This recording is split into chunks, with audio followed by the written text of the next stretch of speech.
আমরা বলেছিলাম গত ৩টি নির্বাচনে যারা অংশগ্রহণ করেছিল প্রার্থী এবং নির্বাচন কমিশনের অনেক কর্মকর্তা কর্মচারীবৃন্দ যারা এই বিষয়গুলোর সাথে জড়িত ছিল এবং তাদেরকে ইনভেস্টিগেশনের মাধ্যমে সঠিক প্রক্রিয়ার নিয়ে এসে দেশবাসীর সামনে দৃশ্যমান একটি বিচারের আওতায় নিয়ে আসতে হবে, যাতে ভবিষ্যৎ বাংলাদেশে কোনো প্রতিষ্ঠান সাংবিধানিক হোক অসাংবিধানিক হোক, কোনো ব্যক্তি কোনো দলের পক্ষে না গিয়ে বাংলাদেশের হাজারো মানুষের রক্তের উপর প্রতিশ্রুতিবদ্ধ হয়ে নতুন একটি ব্যবস্থায় যাত্রা করার জন্য আর এই দুঃসাহস গত ১৫ বছরের মতন না দেখাতে পারে।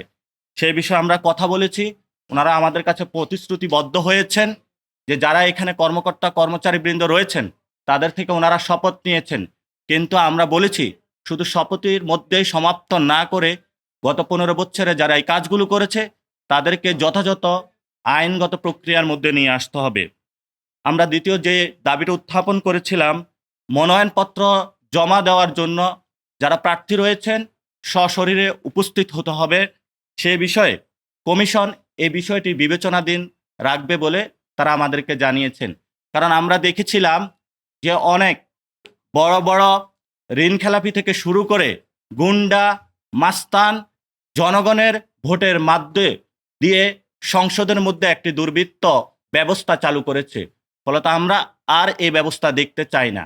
আমরা দেখতে চাই গ্রামের মসজিদের ইমাম, স্কুল শিক্ষক যারা কোনো ধরনের টাকার বাণিজ্যের সাথে ছিল না, যারা এই পচাগলা সমাজের সাথে রিলেটেড ছিল না, সমাজের সুন্দর মানুষগুলো যাতে পার্লামেন্টে গিয়ে জনপ্রতিনিধি হয়ে ভবিষ্যৎ বাংলাদেশ গঠন করতে পারে, সে ব্যবস্থা প্রণয়নে আমরা কোনো গুন্ডা মাস্তানকে পরিহার করে সশরীরে জমা দিয়ে নতুনভাবে একটি বাংলাদেশে অধ্যায় রচনা করার জন্য তাদের কাছে দাবি জানিয়েছি।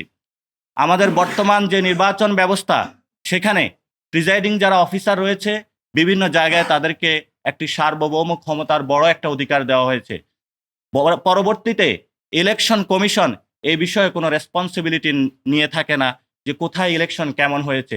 সেজন্য আমরা বলেছিলাম গ্যাজেট পূর্ববর্তী ৪৮ ঘন্টার মধ্যেই নির্বাচন কমিশন থেকে একটি সার্টিফিকেশন দিতে হবে এই ইলেকশন বিশ্বাসযোগ্য হয়েছে কিনা, যাতে পরবর্তীতে একটি প্রাতিষ্ঠানিক আকারে ব্যক্তি আকারে নির্বাচন কমিশনকে আইনের আওতায় আনা যায়।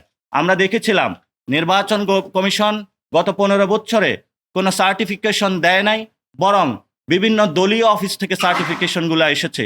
এই জন্য আমরা সাংবিধানিক প্রতিষ্ঠানকে সাংবিধানিক আকারে রাখতে চাই, দেশের মানুষের কাছে জবাবদিহিতার জায়গায় নিয়ে আসতে চাই।